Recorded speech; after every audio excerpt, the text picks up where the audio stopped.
On September 1st, the ceasefire that was negotiated in Minsk on August 26th entered into force. The first night of the autumn of 2015 was unusually quiet. The ceasefire was being observed across the whole ATO zone, and that was the first night that year when there was no gunfire or shelling in the eastern part of Ukraine. The so-called school ceasefire was dedicated to the Day of Knowledge and was actually being observed. By the evening, the ceasefire was violated in the suburbs of Avdiivka and KRYMSKE. However, the reason for that shelling was the low discipline among the ranks of the militants. They fired randomly, heavy weapons were not fired, and there were no casualties. Україна суцільно так само вона і буде.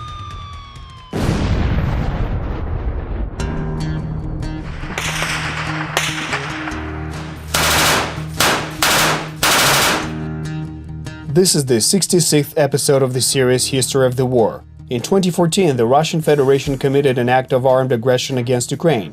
The war has been ongoing for several years. Hot on the heels, we're studying the course of this war and tracking the links between military operations, diplomacy, politics, and economics.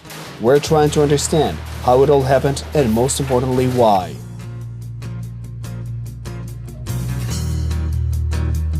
War is a complicated process. In parallel with the back and forth of guns, conflicts in the economic and military-political spheres also take place. Due to its diplomatic efforts, Ukraine was able to garner the support of Western countries by the end of the first year of the war. This assistance was manifested in diplomatic pressure, economic sanctions against the Russian authorities, and the supply of military hardware and weaponry. In early September, the joint Sea Breeze exercises became a logical demonstration of such cooperation.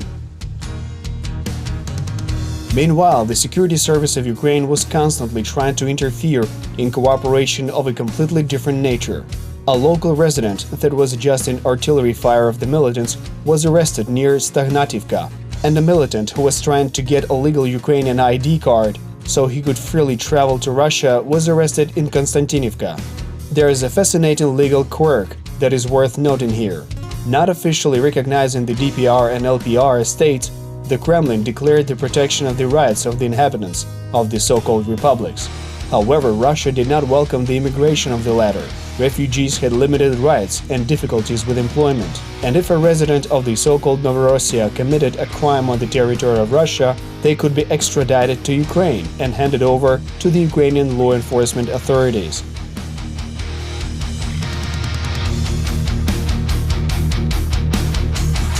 On September 2nd, the shaky ceasefire was still being observed in the ATO zone.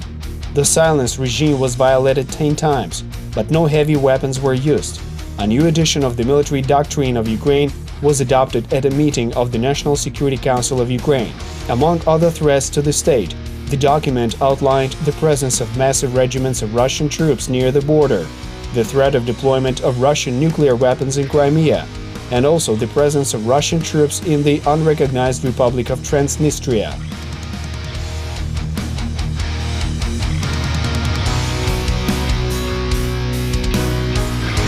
It is important to understand here that this was a very complicated and multifaceted process.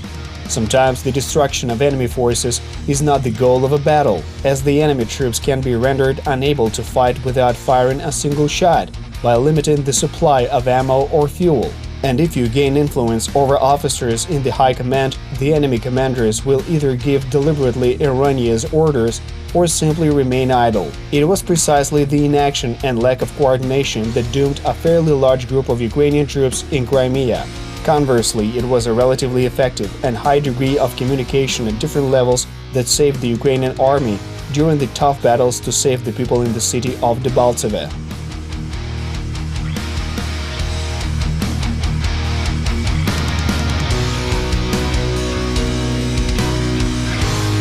The undeclared war blurs the boundaries of decency and legality, and the illegal status of pro-Russian militants only contributes to this process. In parallel with the militants who fight for the ideals of the Russian world, there are also ordinary criminals playing in this devious game.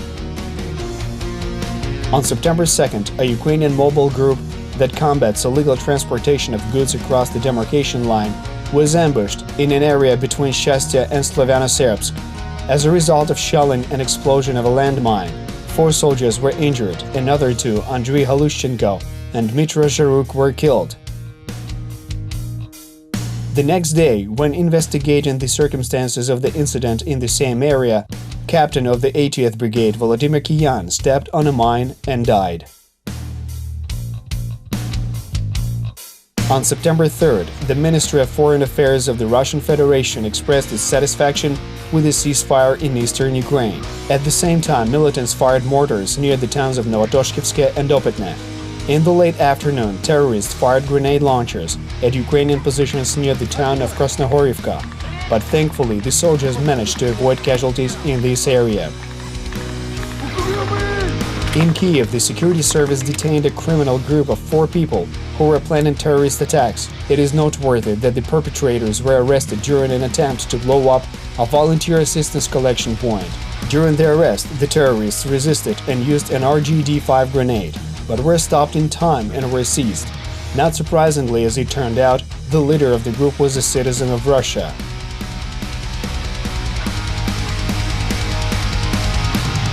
On September 4th, the situation in the ATO zone remained relatively calm, if we don't take into account one ineffective shelling near KRYMSKE. So the outskirts of the Donetsk airport were the only hotspot in the confrontation. Traditionally, everything started with the firing of small arms, which was supplemented with mortar fire in the late afternoon of that same day. However, heavy artillery and tanks were not used.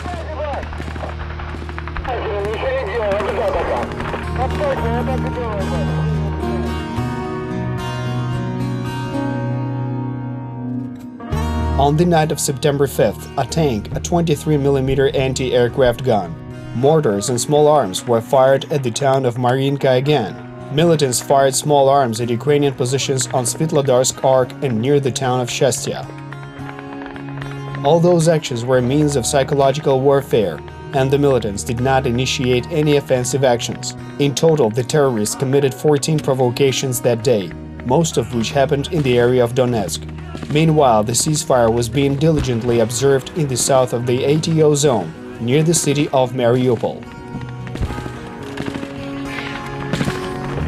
The situation remained the same on September 6th. The ceasefire was being observed in the directions of Luhansk and Mariupol. At the same time, several shellings were registered in Donetsk region, despite the abundance of international observers. Heavy weapons and a tank were used. It should be noted here that the militants became active at night, when the shift of the OSCE observers ended. As a result of these attacks, 5 Ukrainian soldiers were injured, and 1 fighter of the 28th Brigade died in the hospital in the town of Kurakhove. Silence on the front line is very deceptive, as the ultimate goal of warfare is to achieve victory. War cannot be stopped or put on pause. When planning new attacks, the Kremlin actively used various methods of warfare. Along with shelling, psychological pressure and work in the international arena, sabotage is one of such methods. On September 6th, near the village of Vodiane in the Stanitsa Luhanska area, 5 bodies of militants of the Prizrak Brigade were found. They were blown up on a minefield while performing reconnaissance duties.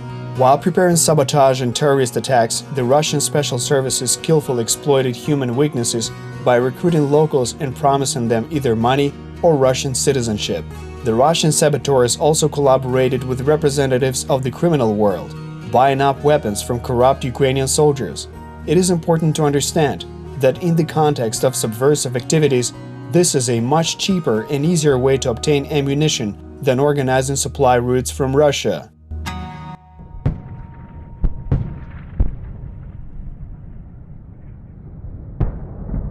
On September 6th, forces of the Security Service of Ukraine arrested an armed DPR militant, who was also a citizen of the Russian Federation, near the village of SLAVNE in the Mariinsky district in the Donetsk Oblast. It's worth noting that the militant with the call sign Romanian was recruited by the FSB when he was serving a sentence in a correctional penitentiary. On the same day, a large weapons cache was found in a forest plantation near the Lysychansk-Bakhmut highway. It should be noted that such a find is by no means an isolated case, and the amount of work for the security service has increased significantly in conditions of relative peace at the front. On September 7th, 2 flights of Russian drones were recorded in the north of the ATO zone. Militants unsuccessfully fired at Ukrainian positions with a grenade launcher near SHCHASTIA, and a terrorist sabotage recon group engaged Ukrainian troops when trying to flank Ukrainian positions near the village of Vodiane. After suffering casualties, the saboteurs retreated. However, 2 soldiers of the 128th Brigade were wounded, and 1 was killed in the firefight. On the same day, for the first time since May 26, 2014, it was quiet near the Donetsk airport. There was no fighting and the ceasefire was being observed. However, terrorists hiding among residential buildings of Donetsk were firing mortars at Ukrainian positions in the nearby town of Mariinka. The construction of line of barriers continued near Mariupol, which was also helped by the observance of the silence regime in the area. At the same time, SBU officers detained a criminal group of 4 locals in the Zaporizhzhia Oblast. The leader of the group was an employee of the Criminal Investigation Department of one of the police departments in the Zaporizhzhia Oblast. He recruited people to gather defensive information for the enemy. The terrorist also planned to organize a number of terrorist acts. Members of the group established a supply line of ammunition and explosives from the anti-terrorist operation zone.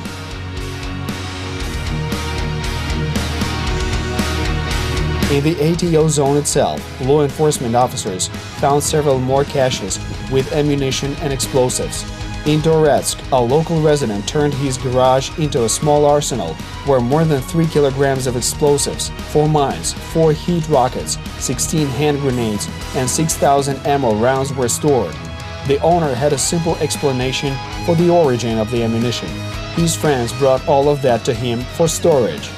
Another illegal arsenal was discovered in the village of SPIVAKIVKA, Luhansk Oblast. Law enforcers seized 9 heat rockets, 3 hand grenades, 2 anti-tank mines, 4 RKG grenades with fuses, and over 1,000 rounds of ammunition. On the same day, a cache was found in the village of VODIANE, which is located near the Donetsk airport, where 11 grenade launchers, 22 mortar bombs, 10 tank shells, 12 grenades, 70 under-barrel grenade launcher rounds, and 5 tank shell powder charges were found. According to intelligence units, the stash was placed by enemy saboteurs.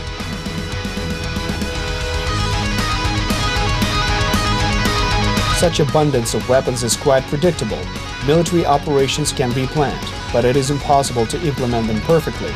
Commanders are often forced to improvise right after the start of an operation, relying on whatever opportunities and resources are available instead of written rules. Under these conditions, ammunition consumption is difficult to keep track of, and logistics as such are a serious problem. Tens and hundreds of units of weapons, military vehicles, equipment and ammunition were simply lost, forgotten or went missing in the heat of the chaos of war in the hot summer of 2014.